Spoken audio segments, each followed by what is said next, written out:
Hey everybody, how's it going? This is Seth Williams. You're listening to the REtipster podcast.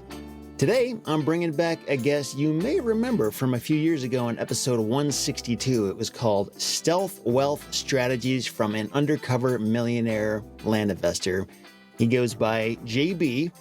And the last time we talked, his business was firing on all cylinders.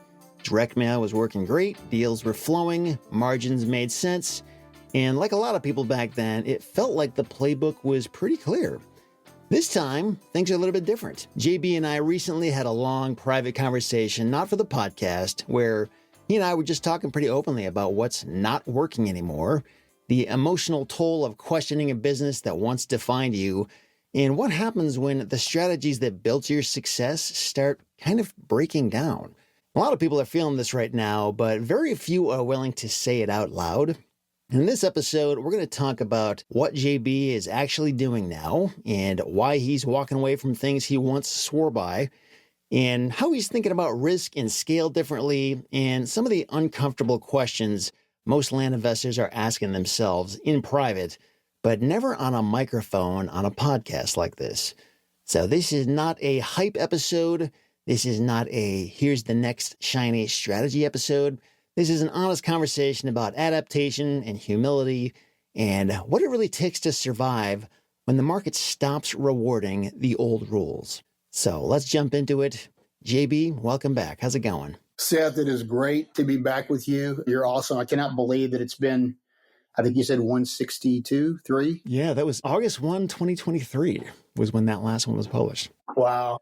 Again, you do great work. Was super excited to catch up with you last month and agreed to do this. So this will not necessarily be, like you said, the shiny object and rainbows and unicorns, but there's still some opportunity in land if people know what they're doing and they're a good operator. Maybe you can just bring us up to speed for those who are not going to go back and re-listen to episode 162. What did your business used to look like and how has it changed? Started in 2016. Did my first deal in 2017. And then, when you've got a W-2, you can roll everything back into the business. Dude, it was rolling. It was great. In 2019, I quit my W-2 job, went on, had 6-figure, 7-figure years. It was extremely successful. Things were great. And then you hit about 2013. If anybody was in business during COVID and then they hit 22, 23, they start to see, I think, a lot of the things that we were running into. When you look back at the version of your business that was working in 2017 to 2021, 2022, what's the first thing in your mind that clearly does not work anymore today? Or it could just be it works not nearly as well as it used to. I was only direct mail and blind offers.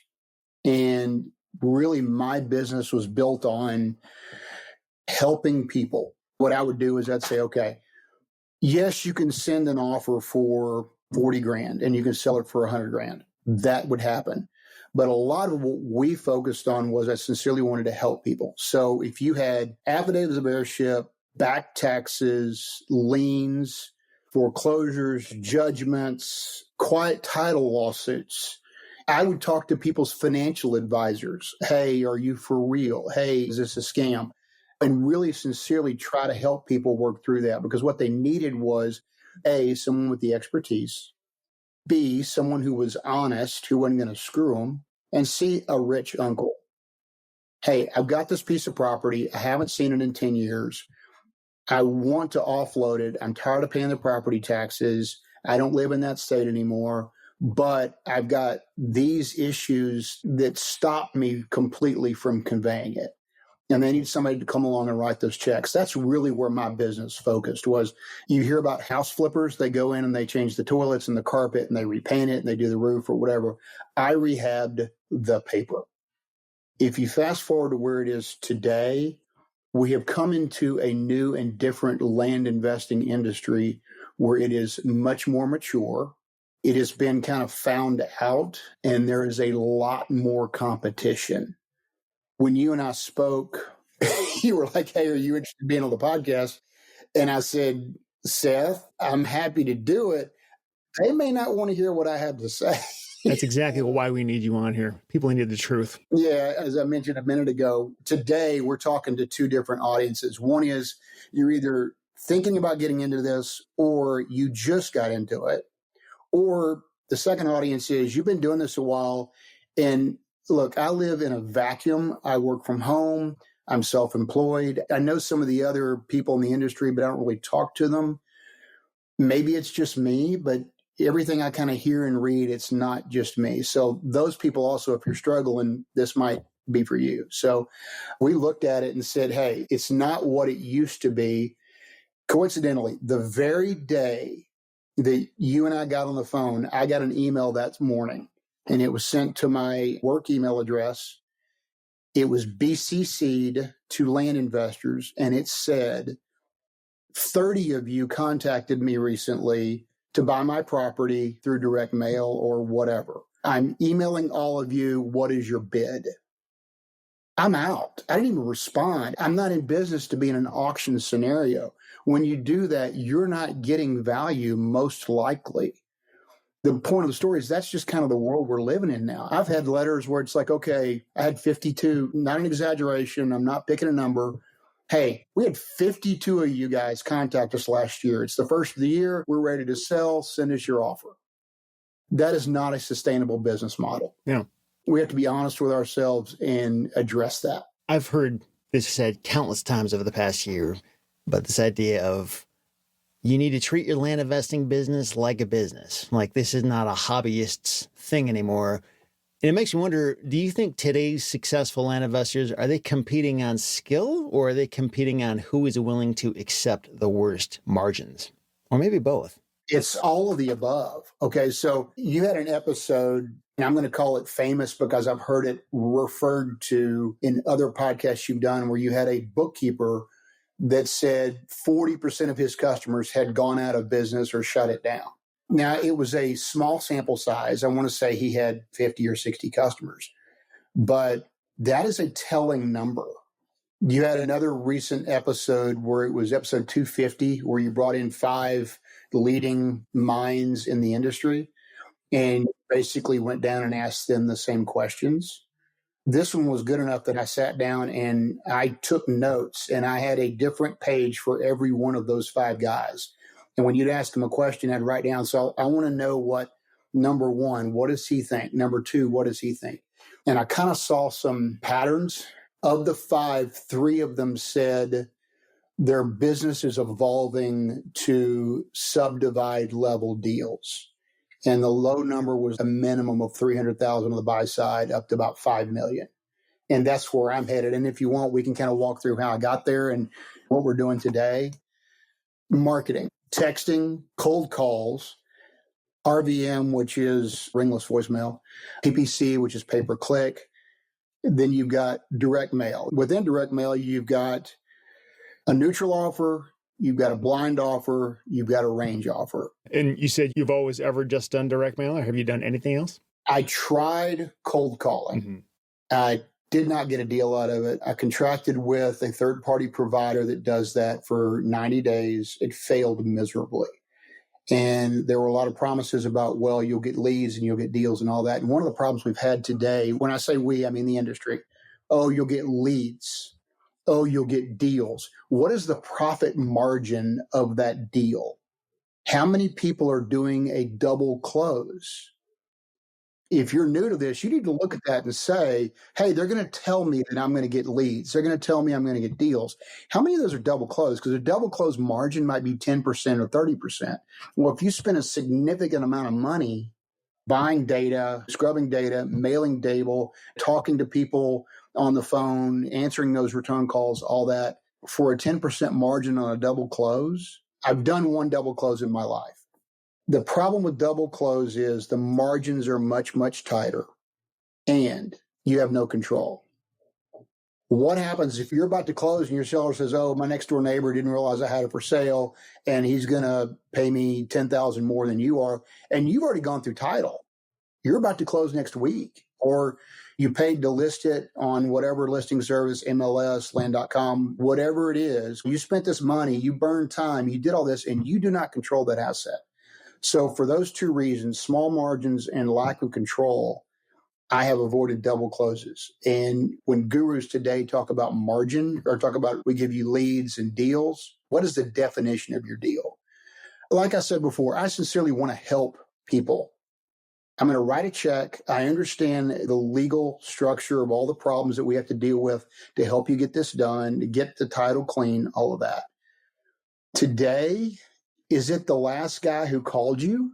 So there's basically three reasons why someone might be more likely to get a deal over me if we're talking to the same seller. Number one is they pay more, which goes back to what we just talked about. Margins are tighter. That hurts. Number two, they just happen to call on the day that you decide to say yes. Or number three, they spent the time to consistently, persistently call you over and over for weeks and months and develop trust and rapport until you finally say yes. I'm not trying to talk somebody out of their property. I have a service and I have a checkbook. If my service helps you and my checkbook helps you, then it's a win-win for all of us. I help you clean up your issues. I help you cash out fast and you can go spend it on whatever you want to spend it on. And I get the property, everybody's happy. We kind of ran into a come to Jesus, road to Damascus moment, if you will, of what are we really doing here? And can we continue to do this?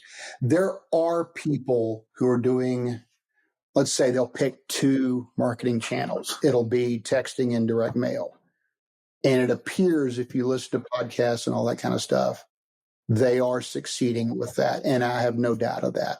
I just think it is harder, and I think there are fewer people that are being successful doing this. And by the way, you and I talked about this. How many podcasts have started for land and then failed?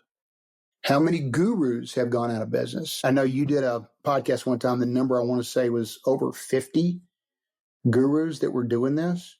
I had no idea it was that many people. That is nuts. I think it's more than that. It kind of depends on what you call a guru. There's lots of people that like are a coach in some way, shape, or form, or they're trying to make a name for themselves and have some platform and that kind of thing. There's a lot of them. So look, I'm not doing this to be self-serving. I'm doing this to help others in the industry to pull back the curtain and say, here's my business and here's what I'm saying.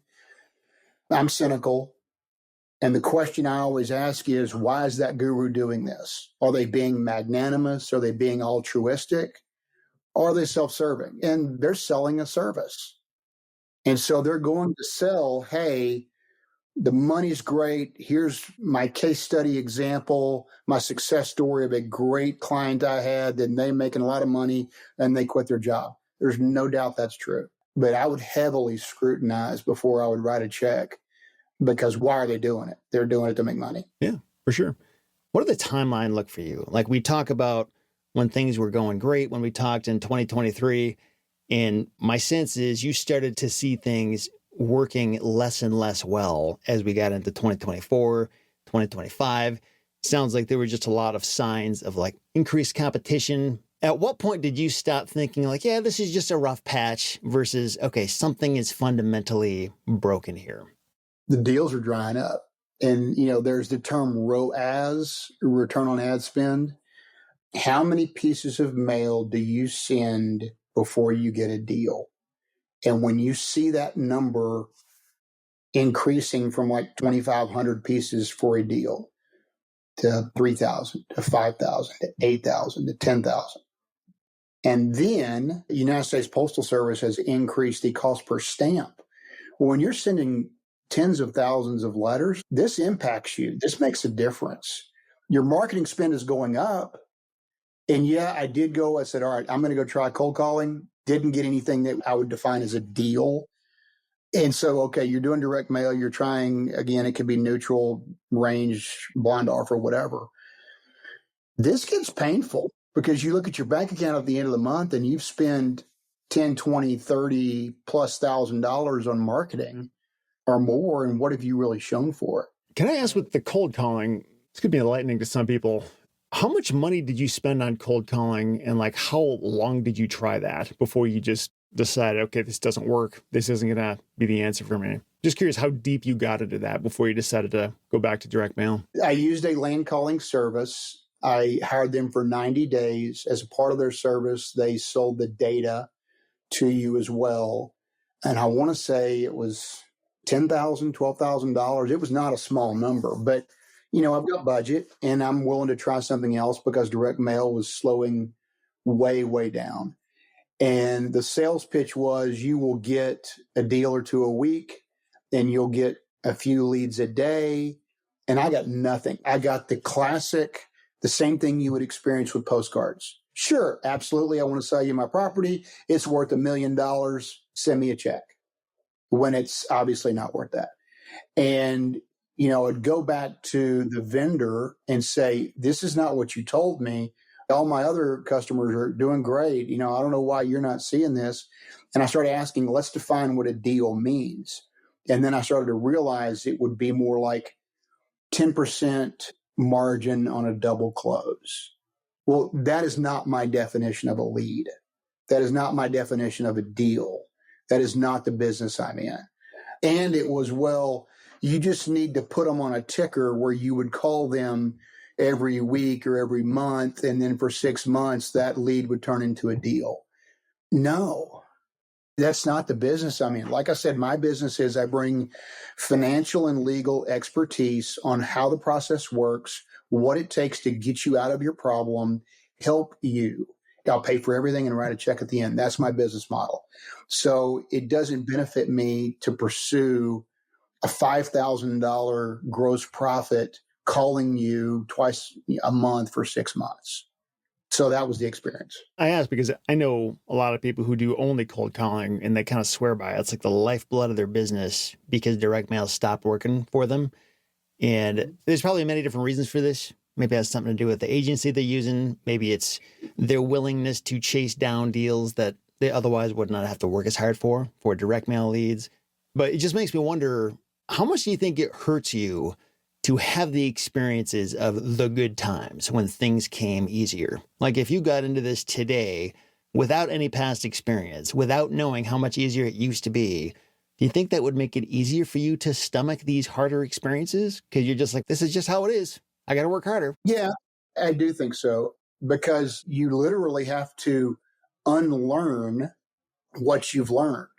You've learned, hey, this works. Now that doesn't work, but you still pay money like it does. You're still investing in marketing like it does. So now you've got to go backwards to go forward to learn, hey, this isn't working like it used to.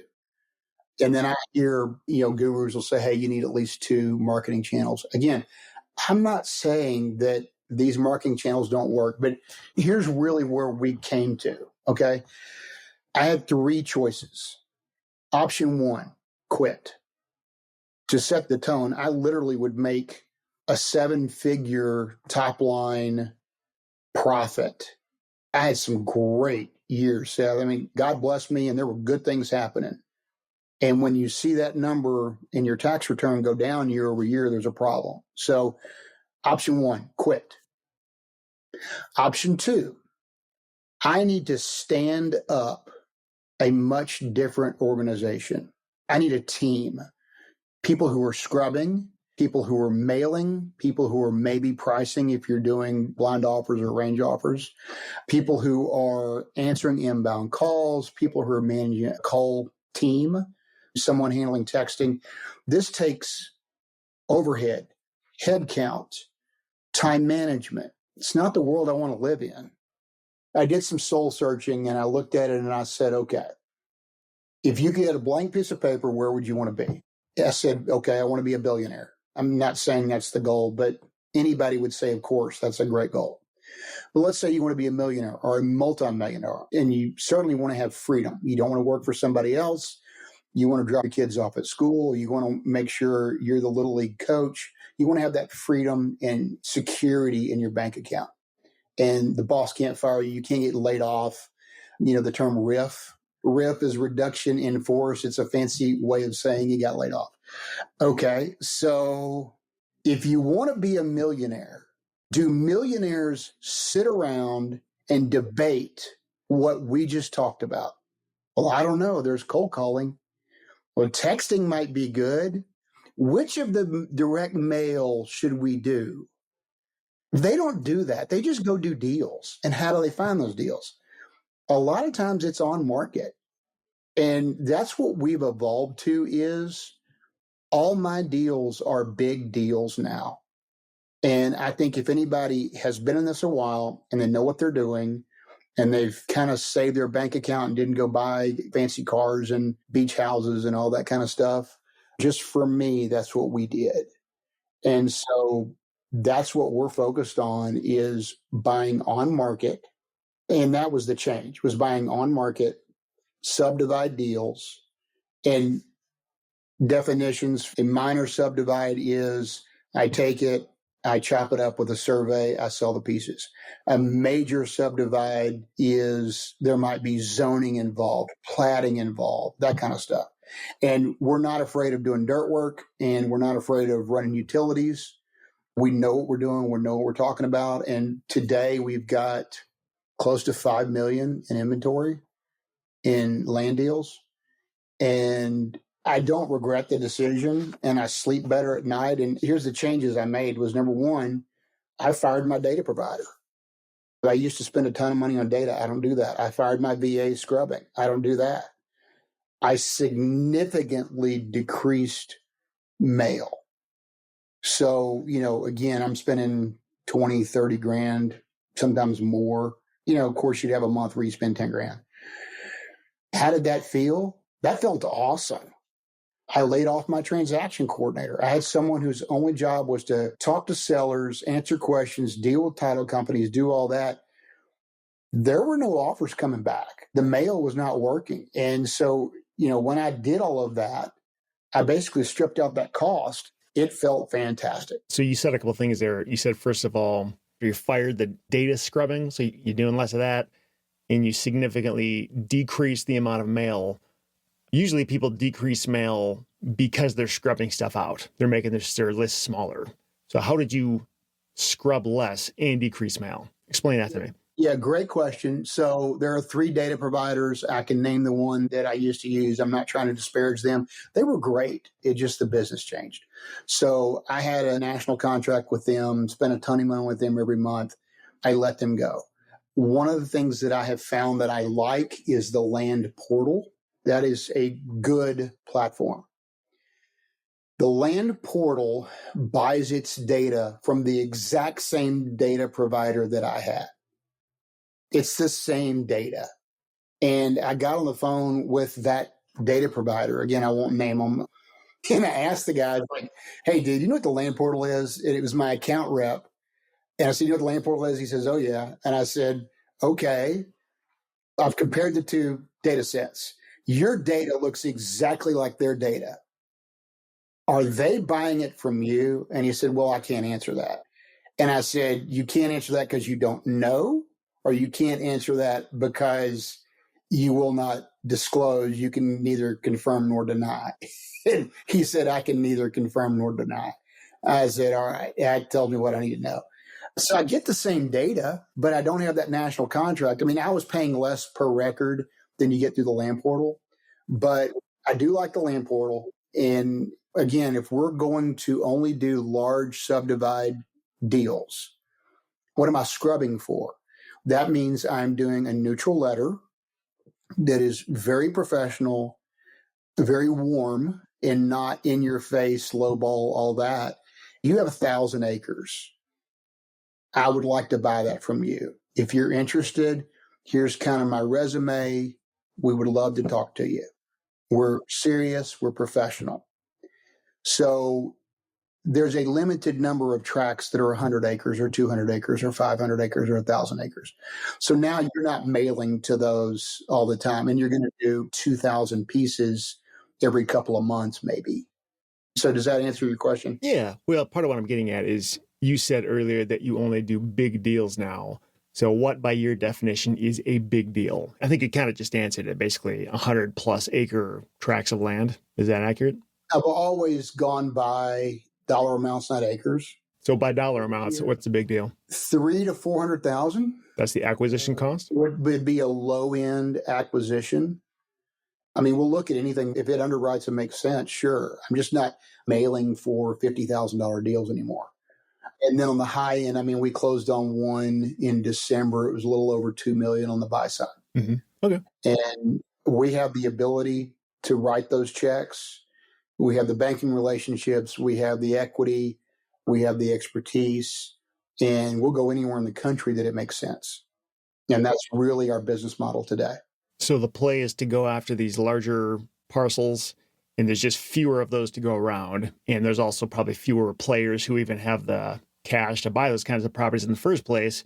I was just trying to confirm what kinds of deals you are not doing anymore and what specifically you are going after and how you've been able to decrease that competition. Like basically how you're able to survive as it's getting so much harder. Well, I just mentioned that I'm just under $5 million in inventory. And half of that is equity. And part of that equity number is some profit and some what I've put into the deal for bank financing. So you've got a 75-25 or an 80-20 deal.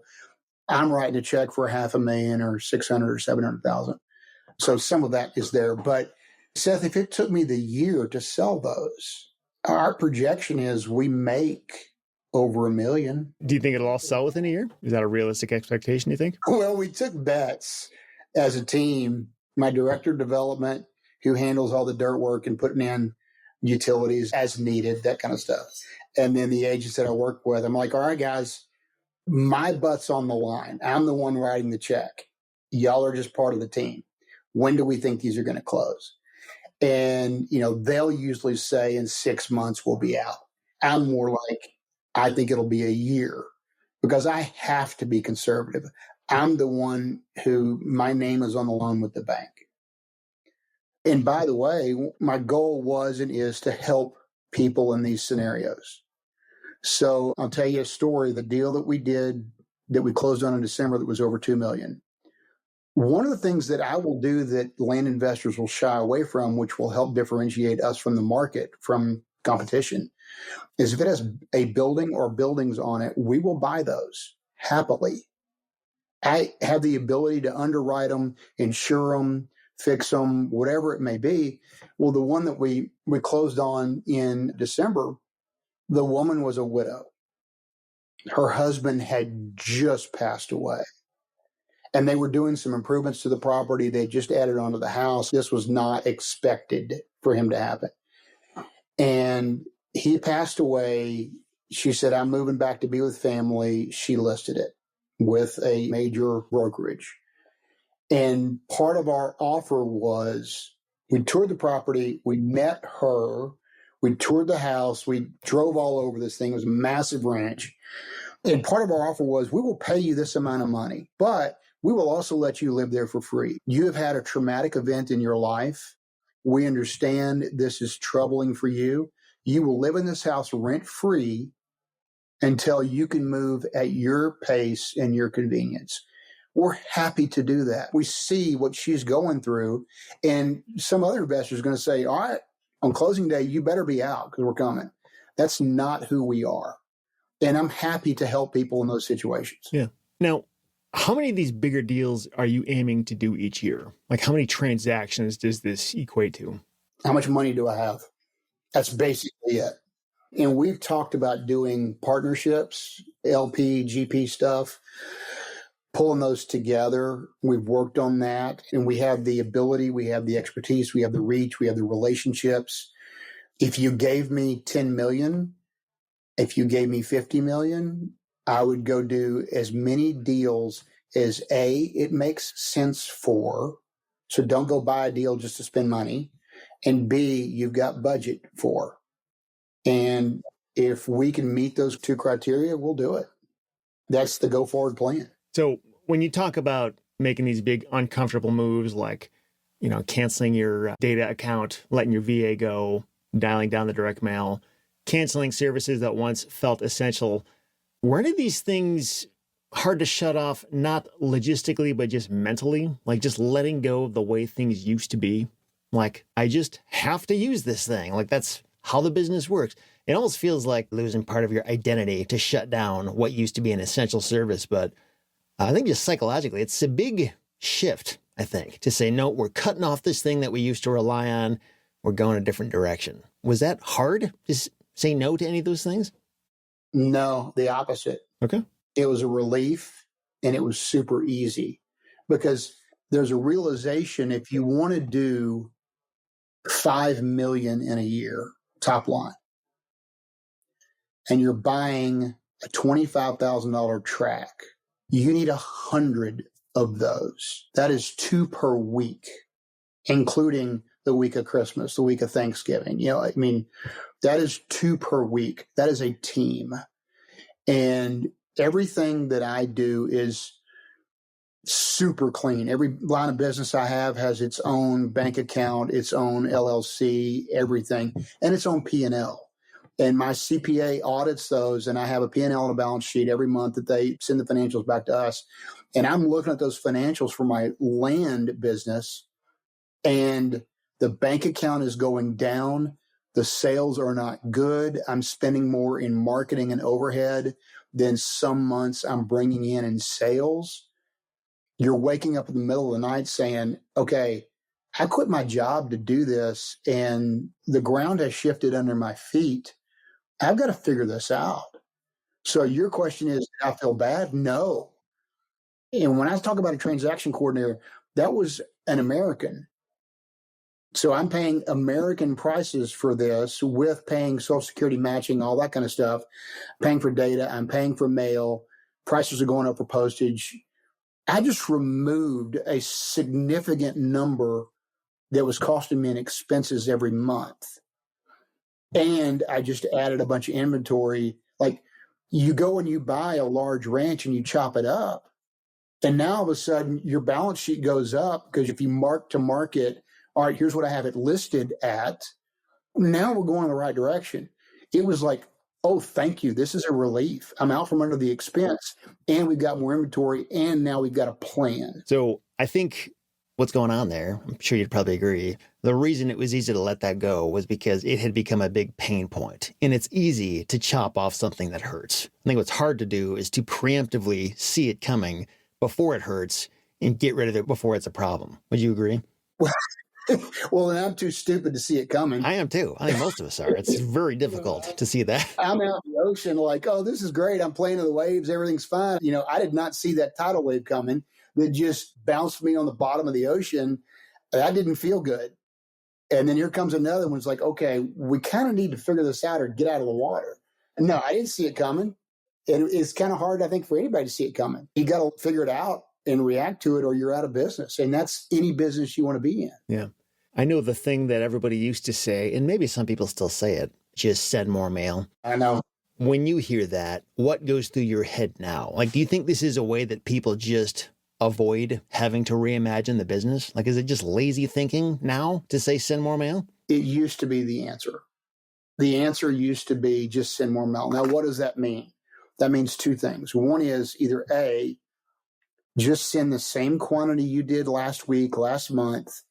This batch didn't work, the next batch will. True.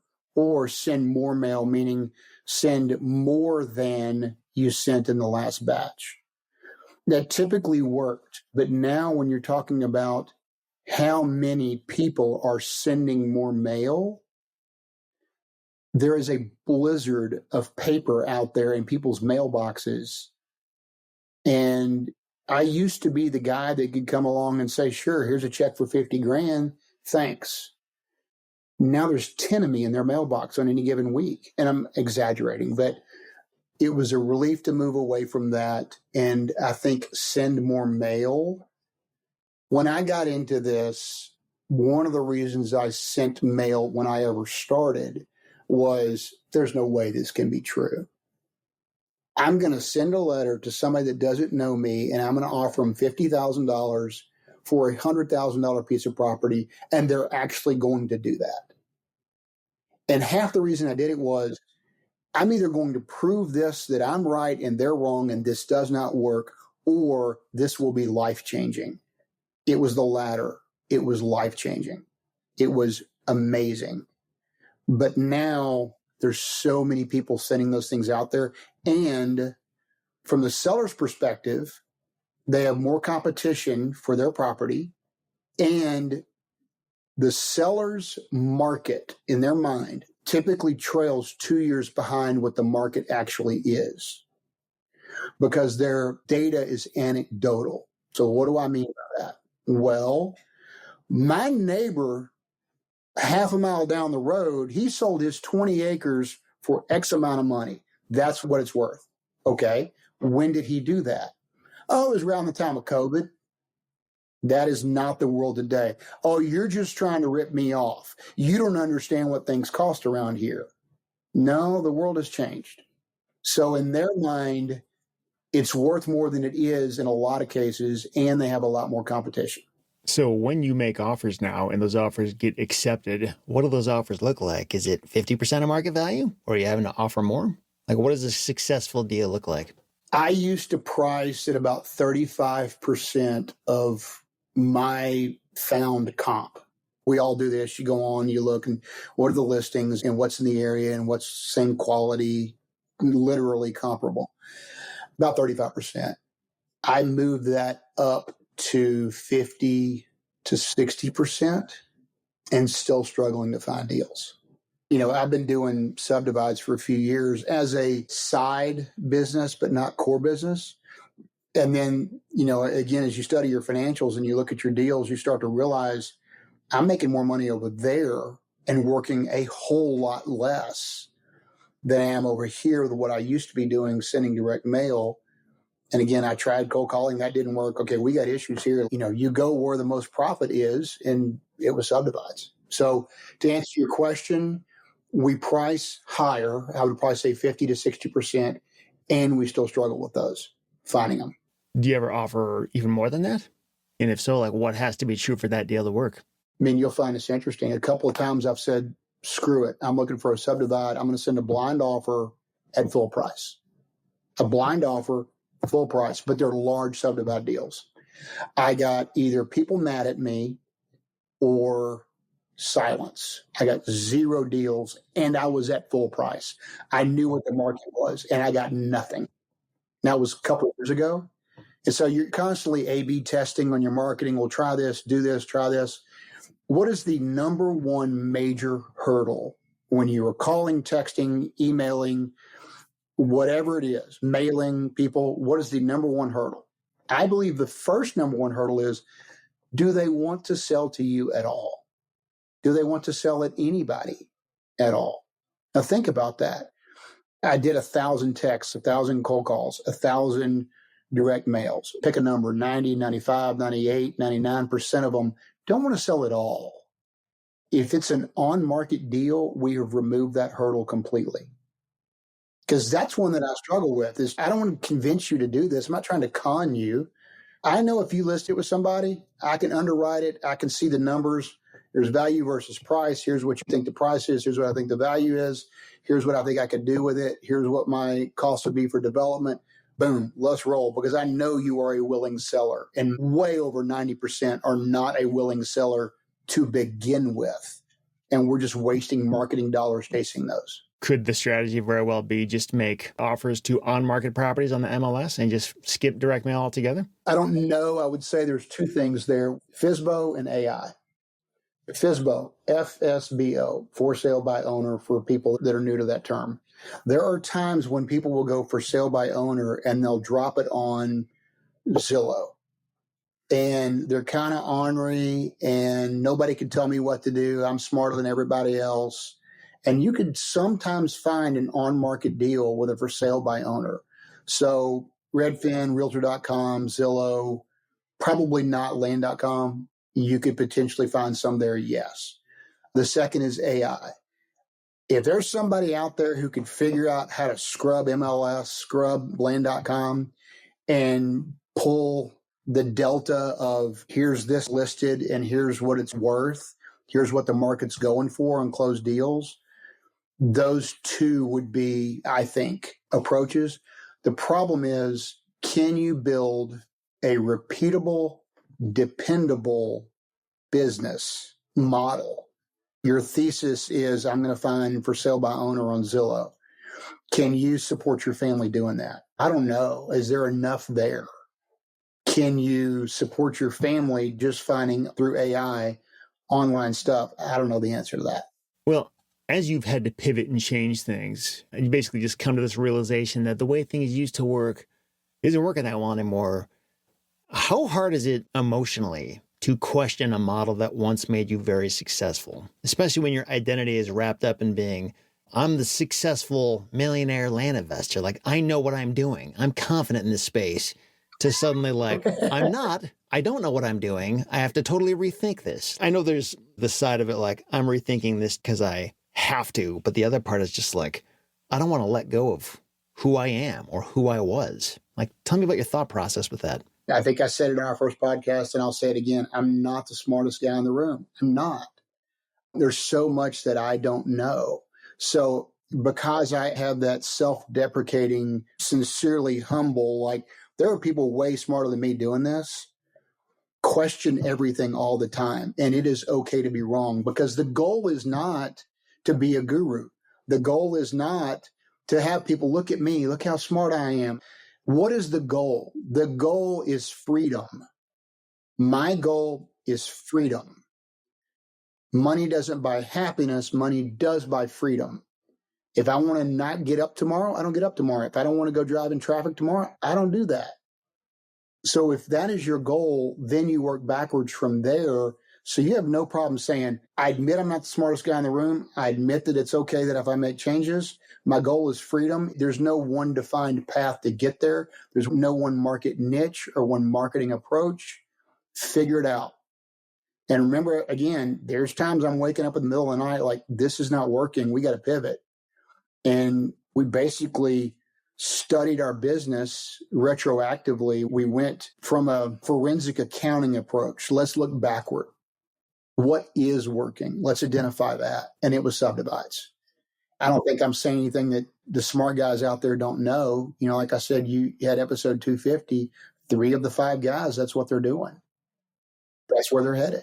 So I know when we talked about a month ago, you had told me that you couldn't in good faith recommend land investing today the same way that you used to. And you're not the only person I've heard say this, by the way. I think a lot of people have that thought in their mind, but I'm curious, under what circumstances would you recommend this business? Like, what kind of person would they need to be? Or what would they need to do or not do in order to make this business work?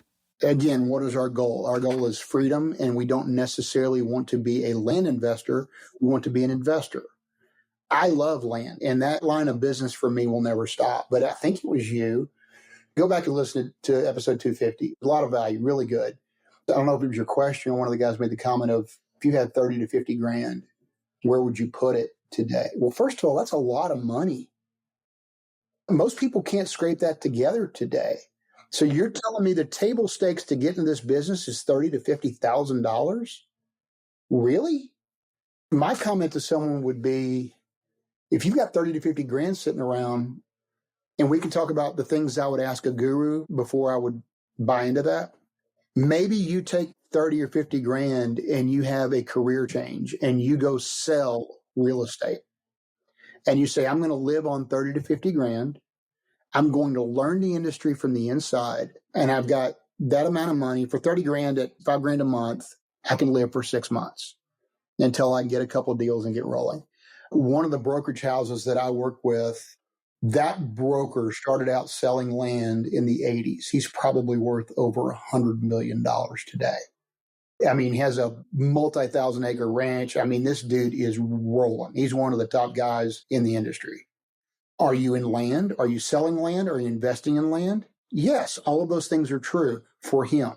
He reached freedom, success, anything he wants in life, but he didn't do it through arguing over, do I text or cold call? That's number one. Do you go find deals for investors like me, for example? So let's look at this.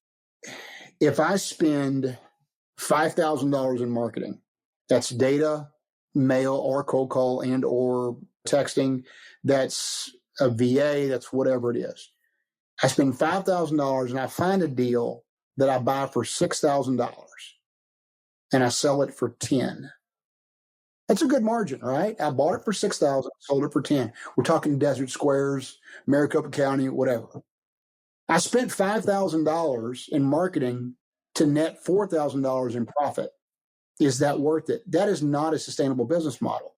Or the exact same marketing dollar of $5,000, now you go buy a $60,000 deal and sell it for $100,000. The problem is everybody's going for that band, that buy for 50 or 60, sell for 100.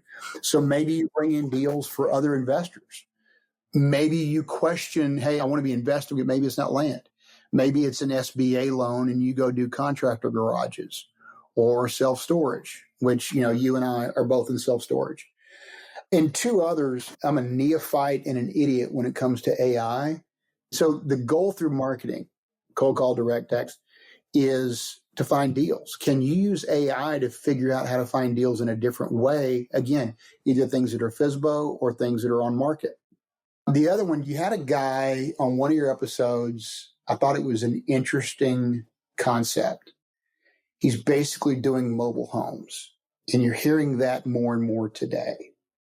And if you look at our country and our society, starter homes, first-time buyers, if you look at that economic data, the cost of a first-time home has exploded. It's not so much about the quality of the product, the asset, it's about market.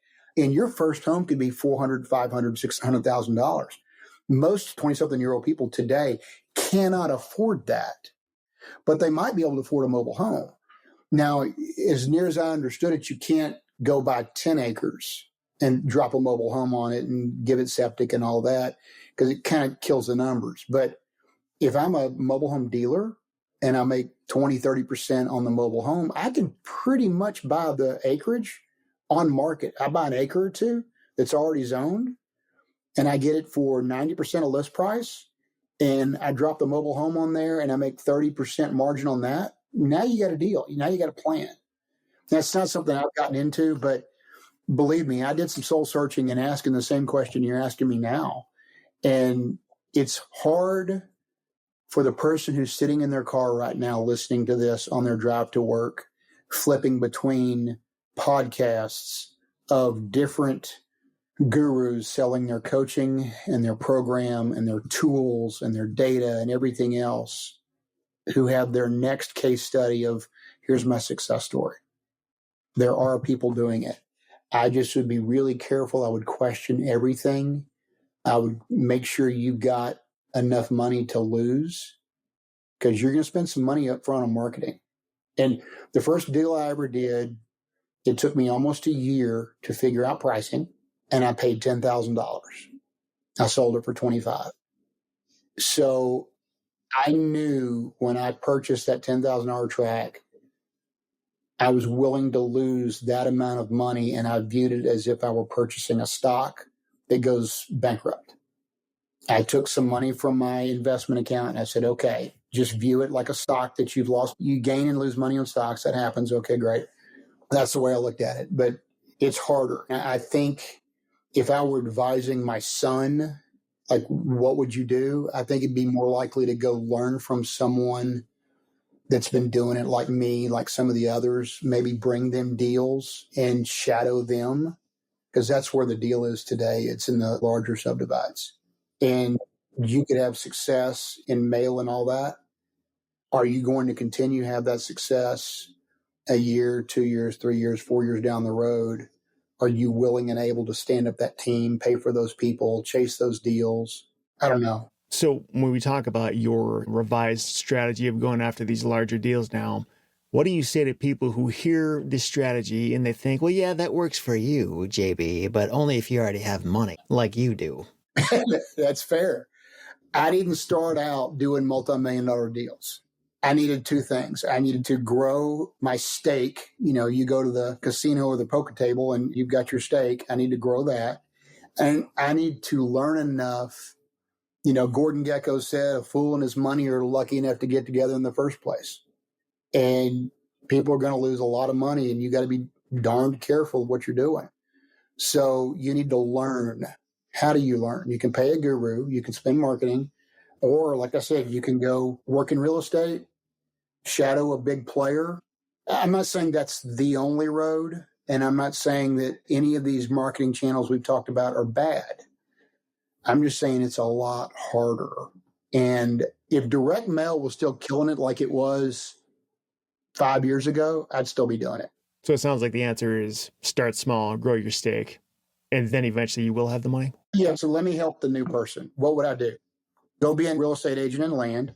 Go find deals. That's one of the things these gurus, sometimes they're like, yeah, go find deals. Well, I can't afford that one. You know what? I've got a funding business just for you. And you end up just being a deal finder for the gurus, right? But you can bring it to me or maybe some other people and you can say, okay, maybe I'm invested. Maybe it's sweat equity. I brought it to you. I just want to sit in the background and learn. And it doesn't cost you anything. And that's when I'm thinking, okay, is there an AI tool? There's somebody smarter than me out there that can go look at the country and say, where's there a high demand? Where's there a mispriced asset? And go find that. How much does that cost you? Not very much. You spend some time to develop some sort of AI, some sort of prompt, prompt it, okay, look for this and this and this, or this, not this, boom, go. You've mentioned this AI thing a few times. Have you been doing this at all? Or have you tried like ChatGPT deep research to pointedly ask exactly what you want to know and tell it to go to work? I'm embarrassed to say that I am not doing any of that. The only AI I'm leveraging is what's on the land portal. They've got some good tools there. I would strongly encourage you, since, you seem to understand what you're looking for. And I think you might be shocked at what ChatGPT deep research, or really any of these deep research tools, can find. Like, it is almost breathtaking. Like, I can't even believe how much information it pulls back and how accurate it seems to be, because it's spending a lot of time doing this stuff. And I'm actually a little embarrassed. I haven't tried more of exactly what you're talking about, because I know it is capable of a lot. I'm probably going to do that as soon as we hang up here, is go see how far I can get with that. Well, maybe that's your next episode and I get 5% of that business. I believe that this is potentially possible to use AI leveraged in this manner. I'm not willing to go pay someone $10,000 to teach me how to do that, but I would like to learn. Seth, I don't even know what question to ask. I don't mean the prompt question. I mean, there's Claude and Grok and ChatGPT, and there's all these other ones. Which one is better and why? And then once you get into it, I can go on and on about this. I'm just such a dummy when it comes to this. I'm not even smart enough to ask the right question. But I know that there's an opportunity there. I just don't know what it is yet. A big way to do that is to ask ChatGPT or Grok or Claude, ask me what you need to know so that you can build the right prompt. Like, interview me, ask me what I'm looking for, I'll tell you, and then we can build the prompt together.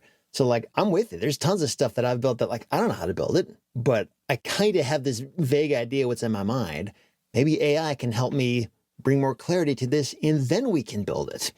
It's like literally just whatever you can articulate, however clumsy it might be, just do it. And you'd be shocked at how much further AI can bring you. It has been on the back burner. I'll have to move it to the front burner, because I'll admit, once you buy a very large subdivide and you get it going, you got a lot more time on your hands. Yeah. So I've got time to spend on this. So one thing I wanted to get into before we finish this is tell me about your self-storage business. I know the first time we ever met, I think it was in 2023, if I remember right. I was telling you about the self-storage business. You decided to pursue it. To my knowledge, you've bought 2 facilities. Tell me the quick story of that in like 3 or 5 minutes. How did you find them? How's it going? Are you looking to do more? Let's hear about it. Love self-storage. It's great. And as I've said over and over, I'm not very smart. Question everything. The goal is to be successful. There's no plan. There's no path. Just figure it out. It really kind of goes back to owner financing land deals. So I seriously considered, do I want to go that path? Well, if you do that, you're taking money off the table, and you don't, like if I put $100,000 into something, that $100,000 I cannot flip on land deals. It's kind of tied up, and now I'm getting this $1,000 a month or whatever the math is. And so I always make deals compete against each other. I make niches compete against each other. So multifamily, I want you to compete against an RV park. I want you to compete against whatever. Had a really good year, wrote a massive check to the IRS. I said, I've got to shelter some cash here. So with a self-storage facility, you get the depreciation. If you do an owner financing on land, you don't get the depreciation. If I have a self-storage facility, every 3 months, 6 months, a year, I can raise rates. Owner financing land, I cannot. And they can come pay me out anytime they want. And there's a finite sales price for that owner financed land. So self-storage, let me get this straight. I can continually increase the size of the payments. I get the tax depreciation. I get the appreciation of the asset, because in owner financing land, the number is the number. Whatever you sold it for, you're done. Now, okay, and so I really started looking at this. Purchased two. They were both found through direct mail, because that's what I knew. I said, okay, send a neutral letter, make a list. I've stood up the system and the business to be able to do direct mail marketing. I said, let's go try that. Bought two. The first one was phenomenal. Had it for 2 years. I bought it for 1.3. In December, we cashed out, refi it for, it's worth about 1.8 now, but just to be conservative, we refinanced it for 1.7. So in 2 years, I've enjoyed the depreciation. I've enjoyed the cash flow. I pulled out from the refi more than I ever put in it to begin with, which was the plan all along. Fantastic. And again, I had looked at, do I really need to do owner financing of land? I'm not sorry that I went down this path. The second self-storage facility we bought about a year ago, it was just okay. And really, the fault was probably mine. I had another asset I was selling. Somebody was just blowing me up to buy it. I was going to make more than 3x my money on it. I needed a place to park it. I was going to 1031 it. Okay, great. We'll do that. Again, I was helping out the seller of the second facility. It was a mom and pop shop. The dad had gotten dementia. He was having some issues. He had been running the business. And I'm like, sure, I'll buy this. Okay, fine. That one was just okay. We sold it last month and basically broke even on it. It was too small. It was a very small facility in a very rural town. It was basically too small to be worth our time. And, God bless those people. We helped them out. We helped out the buyer of the other property. We got out from under the loan. We freed up that equity. We know what we're doing with land. We kind of figured out, okay, the land business of where this needs to head, which is subdivides. We know what our buy box looks like for the next self-storage facilities, plural. And so that was the smart business decision. Cut loose, break even, get out from the debt, pull out the equity. Now let's go do more land deals and more larger self-storage deals. I mean, is that where you see your preferred future going? Is like shifting a lot more over to self-storage and less from land, or not necessarily? Like you kind of want to do both. What's the highest best return?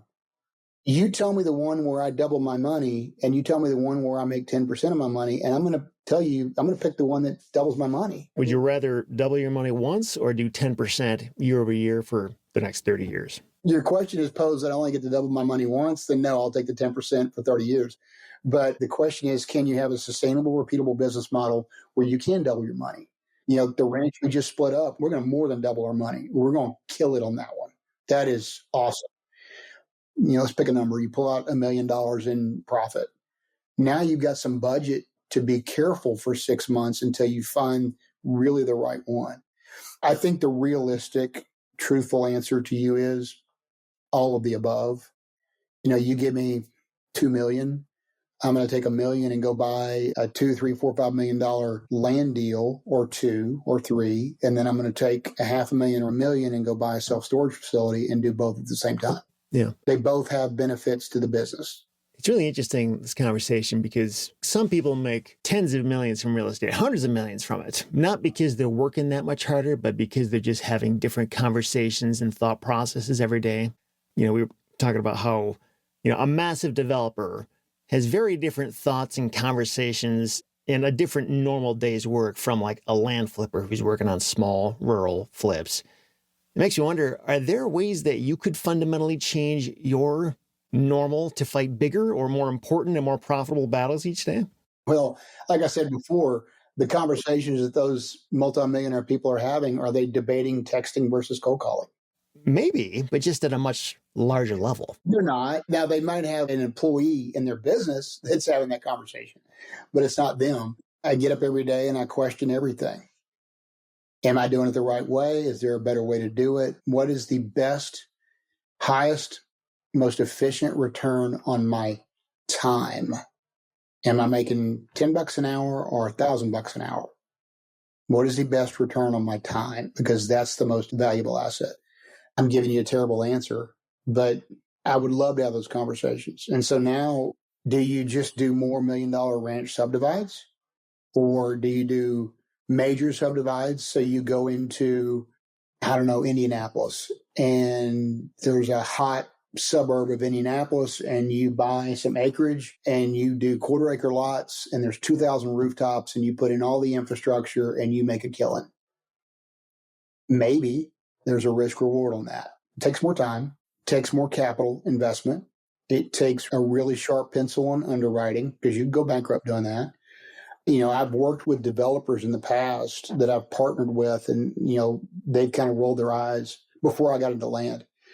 And they'd say, the guys who really make the money in development is the land guys. I'm a big fan of, like, Sam Zell as an example. And he made a killing. He tried development and hated it.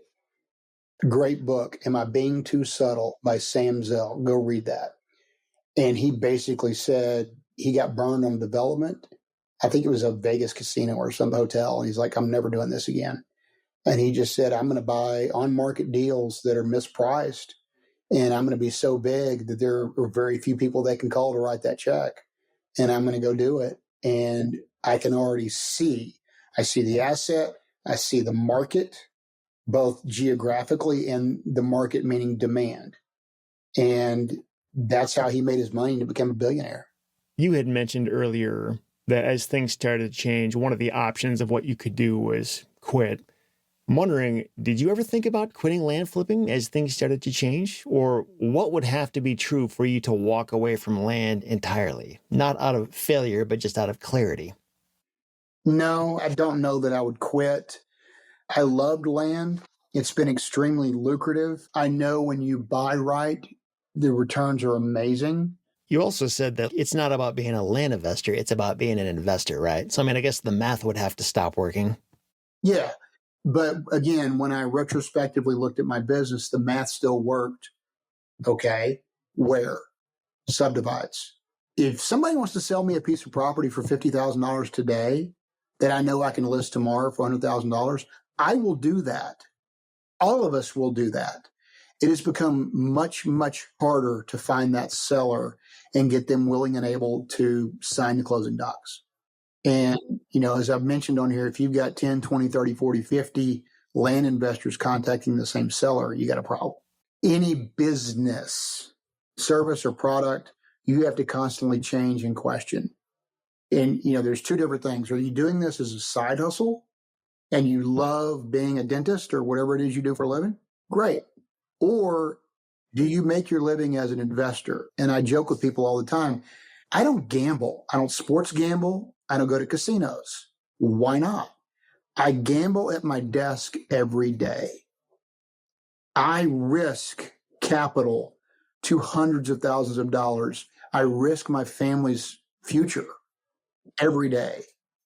So you got to change. You got to be ready. And I think a lot of us, if what I'm seeing is correct and what I'm hearing is correct, just from the outside looking in, it's not just me. Others have felt this.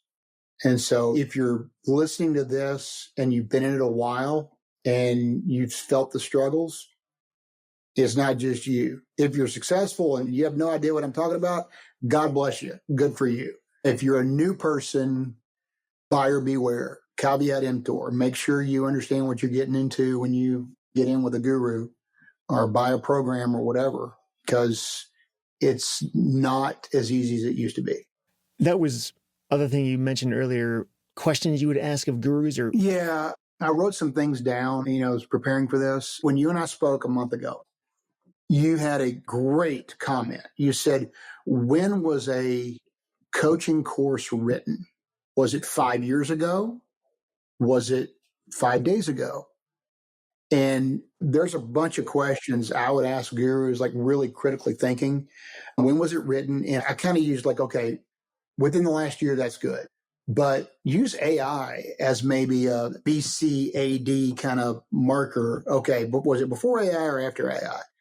Has it been updated? If this coaching course has been updated, when? Was it 5 years ago? And when did you update it? I would ask any coach, what percentage of your customers, your students, fail? How many fail last month? How many failed a year ago? Is that number growing? And conversely, how many of them graduate? How many of them were like, hey, dude, I don't need you anymore. I've got this all figured out. I'm moving on. Thanks. What is the average profit margin for your clients, your students, their deals? It used to be 50, 60%. Is it 10% today? Is it 20%? What's the definition of a margin? What is a lead? Oh, we're going to get you leads. We're going to teach you how to find leads. What does that really mean? Is that a willing seller at a price that I'm willing to pay? Or is that just someone who wants to talk to me? I think that question is probably most relevant for cold calling agencies and even texting agencies that do this on your behalf and claim to bring you back leads. I think that's really who that's aimed at. Well, yeah, and like postcards. The first thing I ever did was I heard this guy had a really interesting concept. His name was Seth Williams, who had a podcast back in 2015, 2016. You've been doing this 10 years, by the way. Longer than that. Yeah. How long you been doing this, brother? Seriously. Started Land in 2009, if that's what you're talking about. You mean Land or REtipster? REtipster. Yeah, REtipster was started in late 2012. Congratulations, dude. You've had longevity. And that speaks to the value that you bring to the community. They got to ask those questions. What's a lead? What does that look like? The other thing is these coaches will say, all right, well, we'll finance it for you. We'll help you. Well, that's a good thing if you don't have the money, but it's a bad thing if all you're doing is spending marketing dollars to give somebody else the deal. There's a bell curve to this. If it's a $5,000 or $10,000 deal, your cost per deal might be a number. If it's a $100,000 purchase, your marketing cost per deal is exponential. I mean, it's expensive to find those. Like they'll say, well, we'll give you leads. We'll help you get, whatever. Be specific. I would ask a guru, is it a double close? What percentage of the deals that your clients do are double closes? And then just ask yourself, are they being magnanimous? Are they being altruistic? Are they trying to help their fellow man? Or are they just self-serving? They're selling a product and a service. And I look at these land gurus. So in 1848, gold was discovered in California. In 1849, there was the gold rush, which, side note, that's why the San Francisco 49ers are called the 49ers, and they've got gold in their uniform and their helmets and all that. It's the gold rush. That's where it came from. Do you want to be the guy that's going out there digging around in California, and 1 out of 1,000 is going to go back into town on his horse and he's got a gold nugget and I'm rich? To me, the gurus are the guy who's sitting in town saying, I will sell you a shovel. And all 1,000 people come through, buy a shovel from him. And, for an extra cost, I will teach you where to find where to dig. And they're just sitting there getting rich for all these people who have dreams, because the reality is not everybody who pays money for a guru, a coach, is successful. And that's kind of the way I look at it. So, those are a ton of questions, hard questions that I would ask. Not saying there's not value, but be careful. Great questions.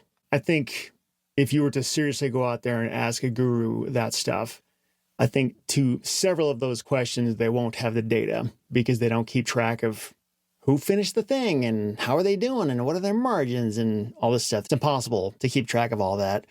And of the few things that they will have the data for, they probably will not be honest, or they're going to somehow frame it in a way that makes themselves sound better, like it's on them, that kind of thing. And to that end, I do think about, how many of your students were successful. That is a data point. It's worth considering. But at the same time, whose fault is it that they were not successful? Is it the teacher's fault or is it the implementer's fault? And it could be either, because if the teacher's giving out bad information, then obviously they're going to struggle. But what if the person implementing is just a terrible implementer, as most people are. I don't know. It's hard to draw like conclusive information from that. 100%. And, the 80-20 rule, probably 80% of the people who do any business fail. They're not organized. They're not efficient with money. They overspend. They spend money on the wrong things. They don't know how to run a business. Yeah. And so that's the cohort that you're starting with. There's no question about that. And maybe it's not the student. That's a problem.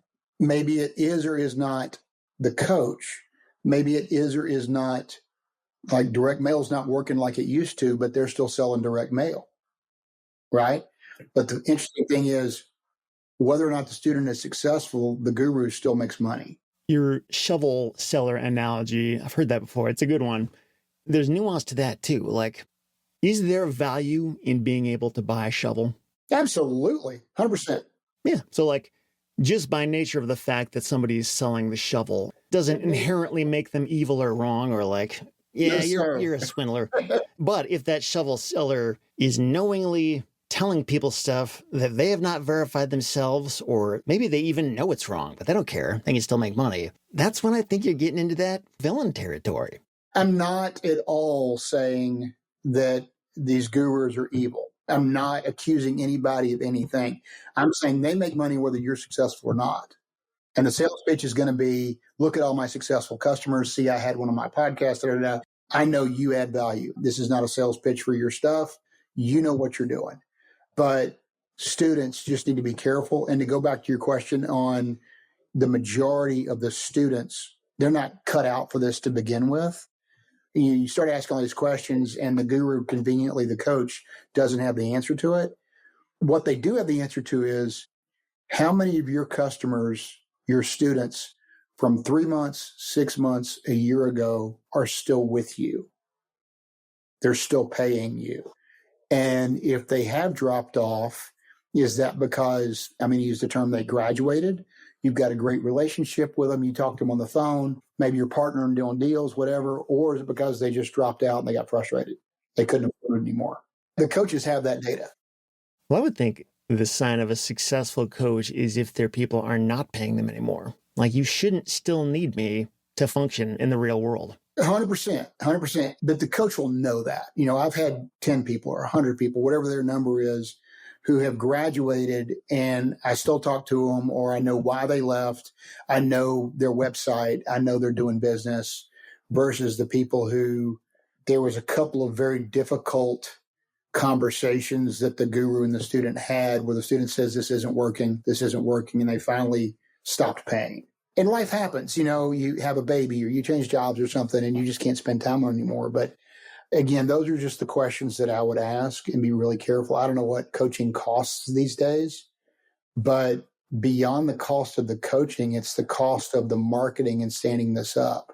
If you're going to text or cold call, my understanding is you have to have somebody ready to deal with that.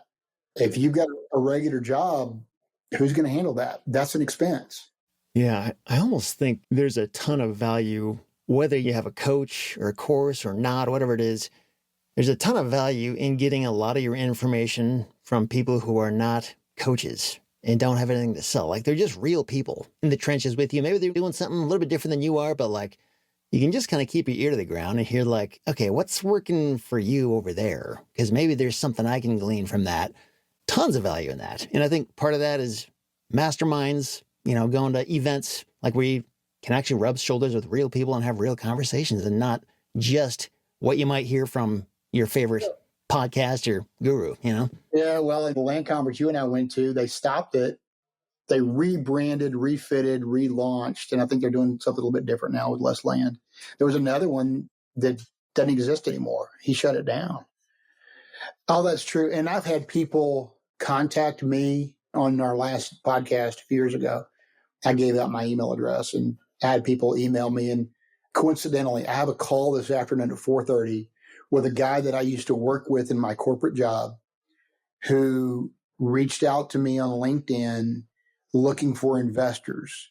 And they do multifamily partnerships, syndication stuff. And then we got to talking, and, here's kind of what I'm doing, whatever. And so now he's bringing me deals for review to help him out. I'm not giving him a penny. Super nice guy. I'm happy to help. I'm not involved, but I'm happy to help him out. So the one he sent me today might be a deal. I kind of like it. Thanks, man.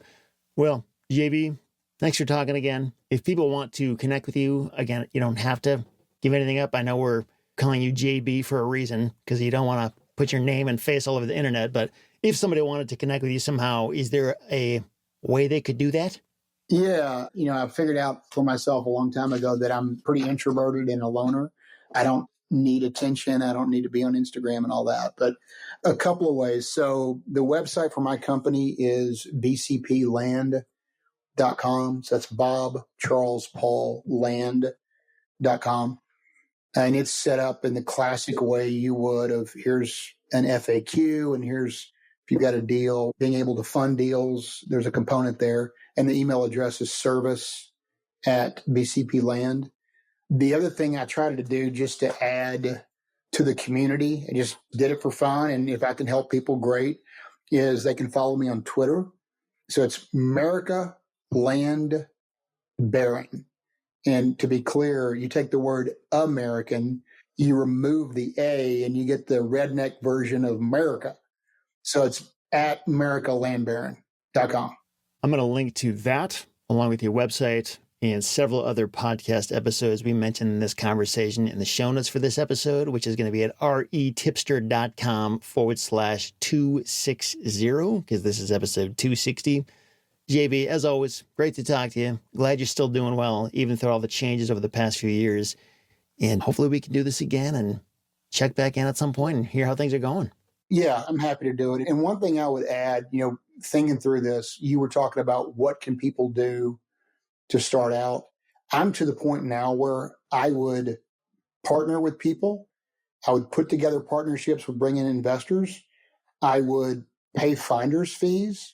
I would bring in partners with sweat equity. We talked about some of those things. I would do that. If people have deals they're serious about, I'd consider them. I have people reach out to me on Twitter saying, what do you think? And here's my underwriting. Here's what I expect. Boom, good luck to you. And they go away. I hope I'm not inundated, but if I can help people, they can reach out. Yeah. That whole thing on partnerships. So I don't know if you're talking about like on a per deal basis or like setting up a literal business entity with a partner, but I will just say I used to be kind of anti-partnership just in general. I just sort of wanted to be a lone wolf and do my own thing. But over the past 3 years now, all of the best things I've done have came about as a result of partnerships. Basically finding somebody who I kind of feel like God just dropped them into my lap. It's not like I was some genius and went out and found like just rubbing shoulders with the right people over time and just finding amazing people who are so much better at what they do than I am. And they enable me to do things I would never otherwise be able to do. So I totally understand the apprehension people have about not liking partnerships, but I'll just say there is absolutely huge opportunity there if you can very carefully scrutinize and find the right people to partner with. So you talked about the evolution of the business, of my business, and I talked about trying to sincerely help people. That could be investors, so maybe you don't want to, or you don't have the time, you don't have the interest, you don't have the expertise. Whether it's, JB or it's Seth or it's whoever it may be, great. That's another way that people can play in this game. And as our business has evolved, even though I'm blessed with a nice little stack of chips, I'm blessed with the fact that let's go bring in partners. That is where my business is going. And if I can do 10 of these deals and have 20 million in inventory, and somebody makes a return that is much better than they would ever see in the market, we've gone to some conferences. We're actively starting to look for those partners. We're working in that direction. I 100% agree with you. Partnerships is the next phase of this for the guys like us. JB, thanks again. Great to talk to you. For all the listeners out there, again, show notes, REtipster.com/260. Thanks again for listening, and we will talk to you next time.